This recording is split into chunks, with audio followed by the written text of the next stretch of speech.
TRS ఎంపీలు ఇవాళ నల్ల అంగీలు వేసుకొని మేము నల్లికుట్లోళ్ళం,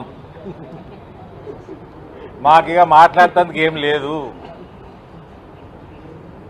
అన్ని జాగాలలో కార్నర్ అయిపోయినాము, ఇక మమ్మల్ని చీకొట్టేటట్టున్నారు, మేము కనబడకుండా పోతే మేలు అని పారిపోయాను. వాళ్ళకి ఎక్కడ కూడా ఏమి సందు దొరకలేదు, అన్ని జాగాలలో బట్టబయలైపోయింది.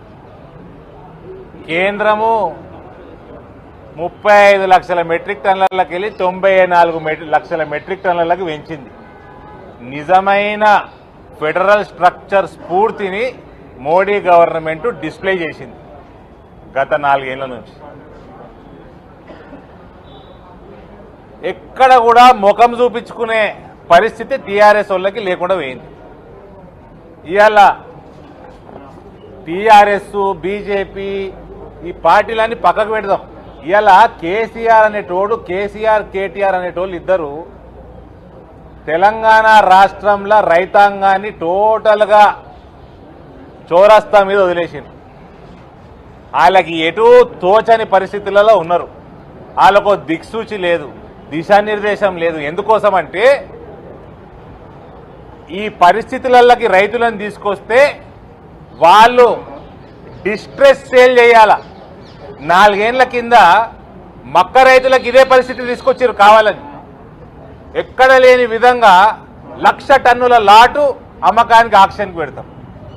వేరే రాష్ట్రాలలో 18,000 టన్నులు, 20,000 టన్నులు ఉంటే ఇక్కడ 1,00,000 టన్నులు ఎవడు కొంటాడండి? చిన్నోళ్ళెవరన్నా వస్తారా? ఆక్షన్లో పాల్గొంటారా? తక్కువ రేటుకు అమ్ముకోవాల్సి వస్తుంది. ఇవాళ నిజామాబాద్ జిల్లాలనే, నా జిల్లాలనే 150 కోట్ల రూపాయల నష్టం జరుగుతూ ఉన్నది. మంచి మంచి వెరైటీలు, ఎక్స్పోర్ట్ క్వాలిటీ వెరైటీలు, సూపర్ అమాన్, హెచ్ఎంటి, ఆర్ఎన్ఆర్ ఇవన్నీ కూడా డిస్ట్రెస్ సేల్ చేస్తున్నారు రైతులు. కేసీఆర్ చేసిన అయోమయానికి ఇవాళ వాళ్ళకి భయంతో అమ్మేసుకున్నారు.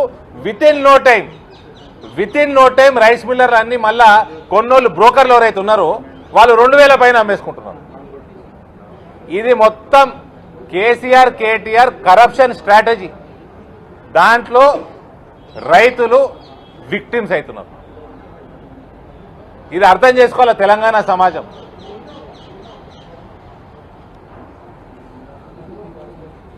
హాయ్ ఫ్రెండ్స్, మా టుడే టుమారో యూట్యూబ్ ఛానల్ చూస్తున్నందుకు చాలా థ్యాంక్స్.